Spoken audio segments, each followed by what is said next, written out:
Chester Street, Landale Street, Pennsylvania Avenue, and Gold. Come on, somebody.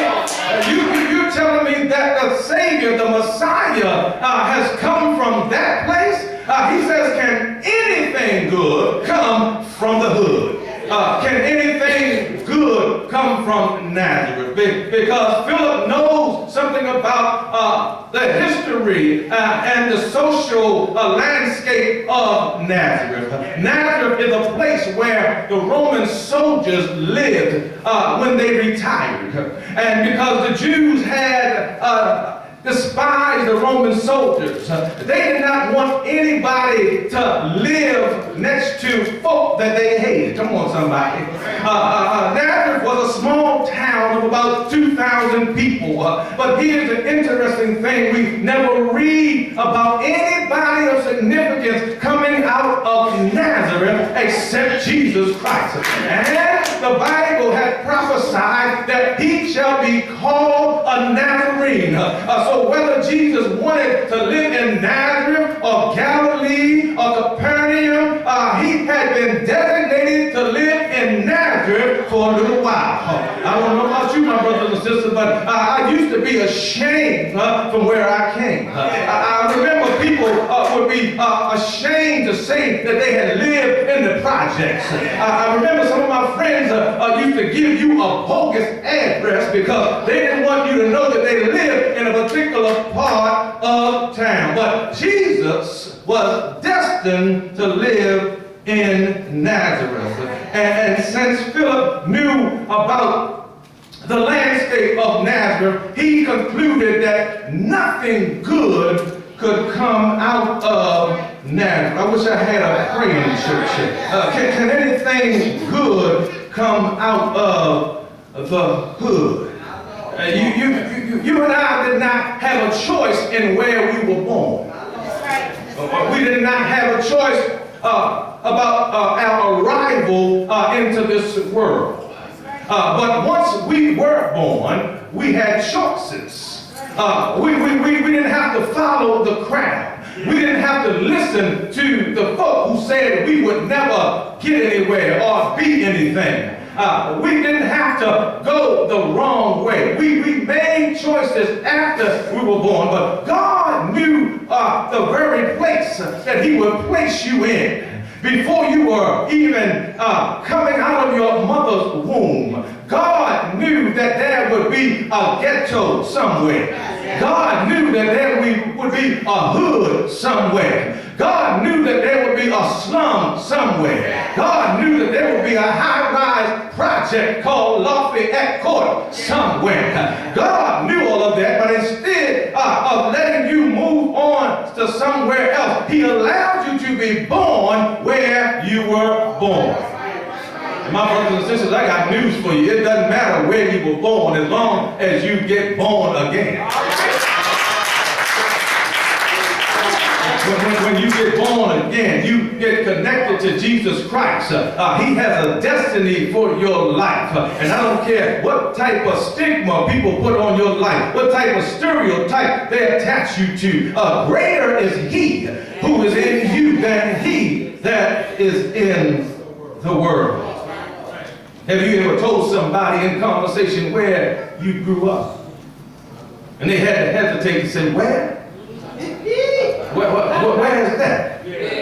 I'm not familiar with that. Because some of us, sure enough, spend most of our lives in the hood. I know where you're living now, but let's go back for a little while. You have to confess and admit that you spent most of your life in the hood. Some of us, like the Temptations, it was a one-room shack. Come on now. Some of us remember when it was more than 2 or 3 folk in a room. Come on, somebody. Sometimes we had to take turns sleeping in the bedroom. Y'all don't know what I'm talking about. The young people don't know what I'm talking about. But some of the folk who are 40, 50, and over know what I'm talking about. Yes. Now we're living large in upscale neighborhoods. We got more bedrooms than we can sleep in. We've got more bathrooms than we can sit in. Come on, somebody. We've moved on up, as the Jeffersons say, on the east side. Well, deluxe apartment in the sky. But we came from the hood. And just remember, my brothers and sisters, it wasn't as easy as some folk think it was for us to get where we are. Because we didn't have welcome mats rolled out to us when we moved into some of the neighborhoods that we're living in now. As a matter of fact, we wasn't welcomed in, we were legislated in.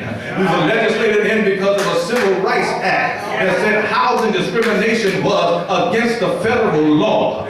Oh, I wish I had somebody that could pray with me today. No matter how much progress we make as a people, we will always attract skeptics. My God, they always try to find some weakness, some flaw, some issue that says that we are not who we say we are. Can any good thing come out of the hood? People will doubt our achievements and accomplishments just because of who we are and where we have come from. I read an interesting article some years ago, and it kind of blew me away because I could not fathom and imagine that something like this would be going on. But a group of researchers, Mary Thomas, began to look at a situation where a certain group of people were being turned down and being rejected in an employment situation. And they found, after they scanned the applications, that there were particular things that the interviewers and the employers were looking at in order to divide and separate the applicants. And what they were looking at was the names of the applicants. Wish I had a praying church in here. Some of y'all act like y'all can't follow me, but you're going to catch up with me in a minute.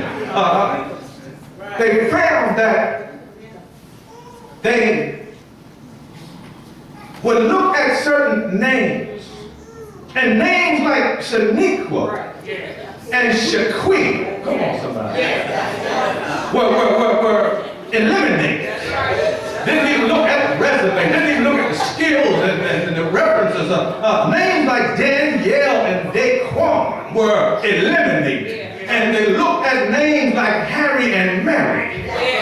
Come on now, name discrimination. I was blown away when I saw that, but I'm trying to say that to raise a point that you can't believe sometimes that we have made a certain amount of progress, and then we have to go back and find that the dominant culture or the enemy has found another way to keep us down. I wish I had a praying church in here. I wish I had a praying church in here. Martin Luther King says the discrimination is not overt now, but it's covert. That means that it's undercover. It's not out there where you can see it, but it's institutionalized in our agencies, and the way we treat people, and the way we look at people. Come on, somebody.